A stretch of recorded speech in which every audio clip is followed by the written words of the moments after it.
वंदे मातरम दोस्तों। आपके अपने YouTube चैनल बाहुबली सर में आपका स्वागत है। और आज आपका जो पहला प्रश्न है वो इस प्रकार से है, महाराणा प्रताप के हाथी का क्या नाम था। आपके ऑप्शन इस प्रकार है, पहला राम प्रसाद, दूसरा राम खिलावन, तीसरा राम सिंह, चौथा राम नरेश। आपका सही जवाब है राम प्रसाद। महाराणा प्रताप का प्रिय हाथी राम प्रसाद। अगर पूछा प्रिय घोड़ा तो उसका नाम चेतक था। थोड़ा राम ये हम थोड़ा महाराणा प्रताप के बारे में जान लें। महाराणा प्रताप जो थे वो सिसोदिया वंश के थे। उनके बचपन का नाम कीका था। इनका खुद का वजन 110 केजी था और ऊपर से ये 72 केजी का कवच पहना करते थे और हाथ में 80 केजी का भाला लेकर रखते थे। देखे होंगे फोटो में, भाला लेकर रखते थे हाथ में। इनके पास दो तलवारें हुआ करती थी जिनका कुल वजन 208 केजी था। दो तलवारें इसलिए, अगर युद्ध करते समय कोई सैनिक निहत्था हो जाता था तो तुरंत उसको एक तलवार देते थे और भाला छोड़ के ये उसके साथ तलवार से युद्ध करने लगते थे। महाराणा प्रताप और अकबर के बीच में जो युद्ध हुआ था उस युद्ध पर प्रसिद्ध युद्ध का नाम हल्दी घाटी का युद्ध था। और वो युद्ध इन दोनों के बीच में 18 जून 1576 ईस्वी में हुआ था। आपका अगला प्रश्न है, भारत के किस राज्य में आज तक कोई महिला मुख्यमंत्री नहीं बनी है। आपके ऑप्शन इस प्रकार है, पहला महाराष्ट्र, दूसरा गुजरात, तीसरा बिहार, चौथा उत्तर प्रदेश। इसका सही जवाब है महाराष्ट्र। महाराष्ट्र में अभी तक कोई भी महिला मुख्यमंत्री नहीं बनी है। अभी तक वहां 19 मुख्यमंत्री हो चुके हैं और वर्तमान में जो मुख्यमंत्री हैं वो शिवसेना से उद्धव ठाकरे हैं। और वर्तमान में जो वहां के राज्यपाल हैं उनका नाम है भगत सिंह कोश्यारी। एनटीपीसी में बहुत बार इनके बारे में पूछा गया, महाराष्ट्र के राज्यपाल कौन है।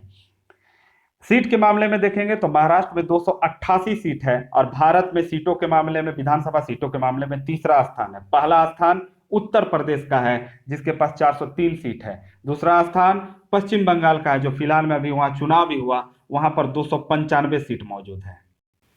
आपका अगला प्रश्न है, भगवान शिव के धनुष का क्या नाम था। पहला ऑप्शन गांडीव, दूसरा विजय, तीसरा पिनाक, चौथा चंद्रहास। तो इसका सही जवाब जो है वो है पिनाक। यही पिनाक धनुष था जिसको भगवान राम तोड़ते हैं और माता सीता के स्वयंवर में माता सीता से विवाह करते हैं। देखिए, बहुत बार घोड़े का नाम, बहुत बार सारथी का नाम, बहुत बार धनुष का नाम, बहुत बार आपको अस्त्र शस्त्रों का नाम पूछा जाता है एग्जामिनेशन में। जैसे पूछा जाता है भगवान बुद्ध के सारथी का क्या नाम था, तो भगवान बुद्ध के सारथी का नाम चन्ना था। भगवान बुद्ध के घोड़े का क्या नाम था, तो भगवान बुद्ध के घोड़े का नाम कंथक था। फिर पूछा जाता सिकंदर के घोड़े का क्या नाम था, तो सिकंदर के घोड़े का नाम बुकाफेला था। फिर पूछा जाता रानी लक्ष्मीबाई के घोड़े का क्या नाम था, तो इनके 3 घोड़े हुआ करते थे जिनमें प्रसिद्ध पवन था। फिर भी आप 2 जानिए, पवन, बादल और सारंगी। आपका अगला प्रश्न है, कोशिका झिल्ली किस प्रकार की झिल्ली है। पहला ऑप्शन पारगम्य, दूसरा अर्ध पारगम्य, तीसरा कठोर और चौथा है इनमें से कोई नहीं। तो देखिएगा, थोड़ा सा इसका फिगर हम फिगर से आपको समझाते हैं। ये समझ लीजिए आपका कोशिका है, ये कोशिका हो गया। और ये जो है एक बाउंड्री इसको बना लीजिए।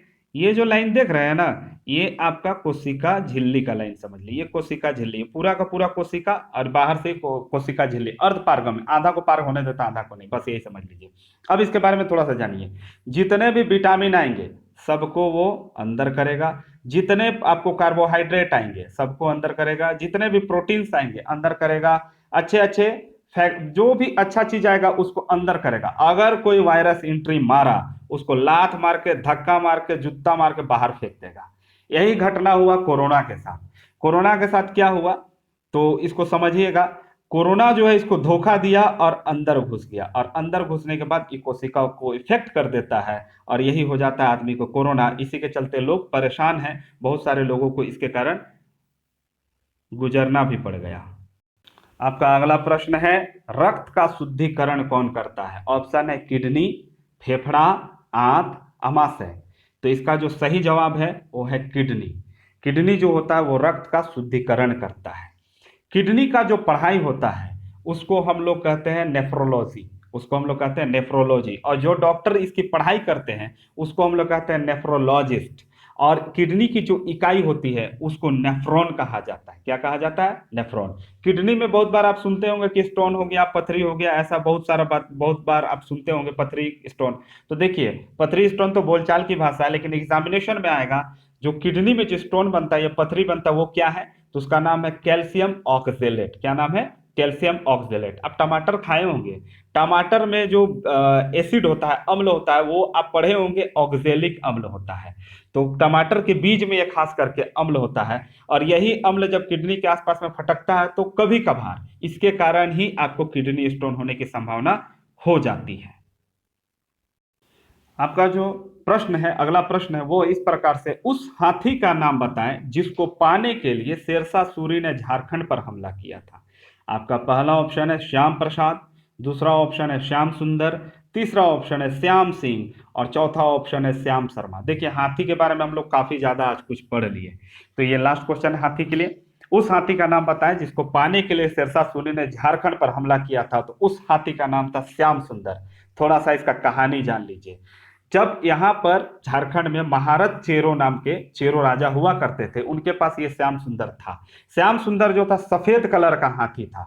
अब शेरशाह सूरी को वो हाथी चाहिए था, और वो मांगा तो नहीं मिला, तो खवास खां उनका जो सेनापति था उसको बोला, और क्या बोला कि उस हाथी को तुम लेकर आओ। और इसी के लिए खवास खां 1538 ईस्वी का दौर था, और 1538 ईस्वी में यहाँ पर आक्रमण किया। और इस आक्रमण में खवास खान का जो साथ दिया था वो दरिया खां दिया था। आपके लिए बहुत इंपॉर्टेंट सवाल हो जाता है, खवास खां का आक्रमण में, खवास खां के आक्रमण में कौन साथ दिया था? तो दरिया खां उसका साथ दिया था।